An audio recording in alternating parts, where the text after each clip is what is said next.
Hello everyone and welcome back. My name is Mr. Cobalt, and in this video we're going to be going over the patterns that we see in electron configurations. So let's get into this. So in an earlier video I talked about electron configurations and how they're related to orbital diagrams. In another video I talked about how to use orbital diagrams to fill in where the electrons are in your particular atom based on how many electrons you have. But hopefully maybe you saw some patterns. So in this video, I'm going to make those patterns explicit.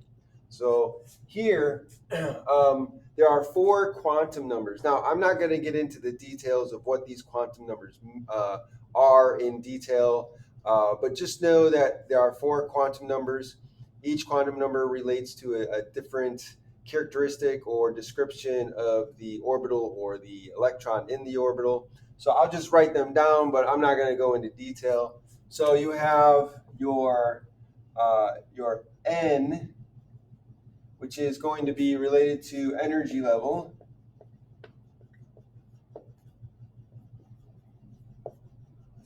Okay. You have your L, which is going to be related to your sublevel or energy sublevel. This is also related to shape of your orbitals. So we talked about shape of the orbitals in an earlier video. And so this is also the sublevel that we're going to be talking about in a moment. You have your M sub L quantum number. That's going to be related to your orientation of the orbital. So remember we were talking about how the orbitals can be oriented along different axes, like your p orbitals. You have 3 p orbitals, the px, py, pz, and they're named that because of the orientation along the those axes or between the axes, depending on what orbitals you're looking at. And then you have your m sub s, which is your electron spin. So electron spin. And so remember we talked about how electrons can be spin up or spin down, and the Pauli exclusion principle says that if you are going to put electrons into any orbital, you can only put 2, and those electrons must have opposite spin. So that's why you can only have 2, because you can't have, if you have more than 2, then you're going to end up having electrons that have the same spin, and you can't have that. So 2 electrons only in an orbital. Okay, so this is energy level, sublevel, orientation, and spin. So now let's talk about the patterns. So we have our energy levels, and we saw that your energy levels could be N1 through whatever, actually. So what I'm going to do is I'm going to list the energy levels. So we'll have N. So you could have N equals 1, N equals 2, N equals 3, 4, 5, 6, 7, 8, and so on. So remember that the energy levels here are, as far as energy goes, the energy level number 1 is closest to the nucleus. It's the lowest in energy. And then the next higher one is energy level number 2. So that would be higher energy than the N equals 1. So it's farther from the nucleus. N equals 3 would be higher energy, and that would be still farther. So as you increase in your energy level, you're increasing in energy, and therefore you're getting farther from the nucleus. Okay, so here we have N, and then here we'll have our sublevel. So remember, this is going to be our energy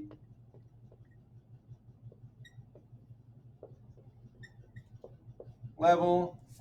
And so then we have our sublevel. And our sublevels, we're given the 3 shapes or 3 letters, S, P, D, and F. And those are related to the shapes that we saw before. So when we're looking at the sublevels, we saw that N equals 1 only has 1 sublevel. So that was the S sublevel, right? So the S is in the 1, and that's the only sublevel that exists in the 1. And then at the second sublevel, at the second energy level, we saw that we added a p sublevel. So we had s and p. We had 2s and we had the 2p, right? We had the 2s orbital and the 2p orbitals. So here we have the s and the p. Okay, and then we go to the third energy level, and then that's where we saw the D's come in. So the third energy level had the S, the P, and the D. And then if we keep going, at the fourth energy level, we saw that there would be S, P, D, and then we get the F coming in at that level as well. So what do you notice in the pattern here? I'm at energy level number 1, and I have 1 sublevel. Energy level number 2, and I have 2 sublevels. Energy level number 3, I have 3 sublevels. Energy level number 4, I have 4 sublevels. So what's the pattern? If you're noticing the pattern, you'll see that the number of the sublevel gives you the number of the energy level gives you the number of the sublevels. So if I'm at energy level number 1, I have 1 sublevel. Energy level number 2, I have 2 sublevels. 3 sublevels, 4 sublevels. So I could actually keep going, and the pattern does continue. We stop at F because our periodic table actually only goes up to F, but we could discover other elements that don't stop there, right? So if we're to continue this, we could continue the alphabet from F, right? So if I'm at energy level number 5, we would have S, P, D, and F, and a new sublevel would be introduced, and we could call that G, following the alphabet, F, G. Okay, and we could continue also. So we would energy level number 6, you'd have 6 sublevels. So that would be S, P, D, F, G, and then we could throw H in there. And then we could do 7. So 7 would have 7 sublevels. So S, P, D, F, G, H. What would follow H?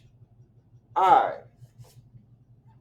So at the 7th sublevel, I would be introduced. So that would be a possible sublevel at energy level number 7. And just to complete this, so 8 would be S, P, D, F, G, H, and then I, and then after I we have J. So all of these, if I put parentheses around these are like hypothetical. These we haven't discovered yet, but we could discover an element that is not on the periodic table, and we would have to introduce these new letters. But for now, we only go up to F, but the pattern can continue. So these are possible sublevels at these larger energy levels. So now you kind of see the pattern there. Okay. So what about electrons? Or what about the number of orbitals? Let's talk about that. Number of orbitals. Okay. So number of orbitals, we said that if you look at S, how many orbitals are in S? Remember the orbital diagram with the lines. How many lines does every S sublevel in your orbital diagram have? There's only 1, so that means there's 1 orbital. So at this sublevel, you have 1 S orbital. So you only have 1 S orbital at that sublevel. right? Now at the p, your p orbitals or your p sublevel has 3 p orbitals. So you have 3 p orbitals at the s. So I'll put the s here and we'll put p there. How many p orbitals do you have at the p sublevel? You have 3 p orbitals. What about at the d sublevel? D, we said it was 5. We have 5 d orbitals. Okay. And then at F, we said F has 7. We saw the 7 F orbitals. Okay, so do you see a pattern here? So S sublevel, 1 S orbital. P sublevel, 3 P orbitals. D sublevel, 5 D orbitals. F sublevel, 7 F orbitals. And remember, the difference in the orbitals is about their orientation in space.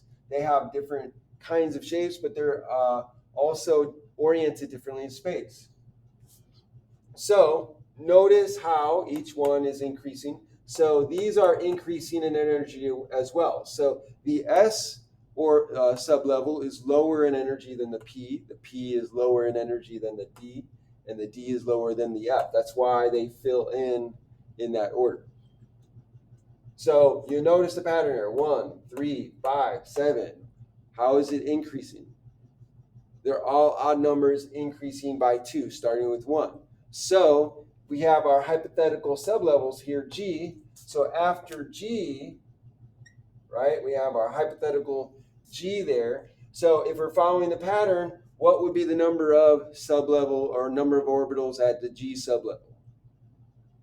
It would be 9.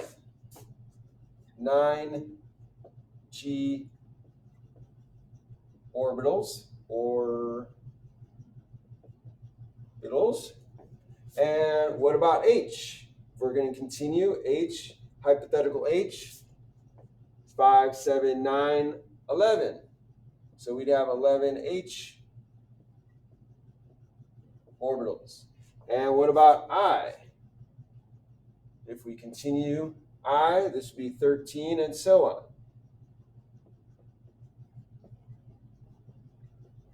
So that's the pattern that's relating sublevels and orbitals. So your number of orbitals in the sublevel increases by 2 every time you go to a different sublevel. Okay, so this is another pattern that we can keep in mind.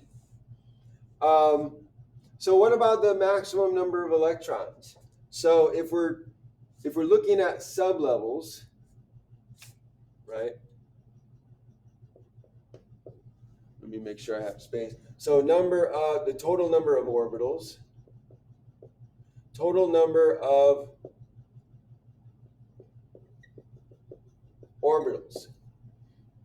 It just so happens that the total number of orbitals at a particular energy level is the square of that level. So if we're looking at N is our energy level, the total number of orbitals, all the orbitals at that level happens to be 1, right? The total number of orbitals at number 2, we have 1 S orbital and we have 3 P orbitals. So that's a total of 4. We have at the third energy level, we have SPD. So we have 1S, 3P, and we have 5D. That's going to be 9. So 1 plus 3 plus 5 is 9. And at 4, we have the 4 sublevels. Each of them has 1S, 3P, 5D, 7F. And so there we have 16. And do you notice a pattern between the energy level and the number here? 1, 1, 2, 4, 3, 9, 4, 16. What's the pattern? The total number of orbitals in the energy level is equal to n squared. So whatever energy level you are at, square that number, that's the total number of orbitals you have at that energy level. Now, what about electrons? Oh.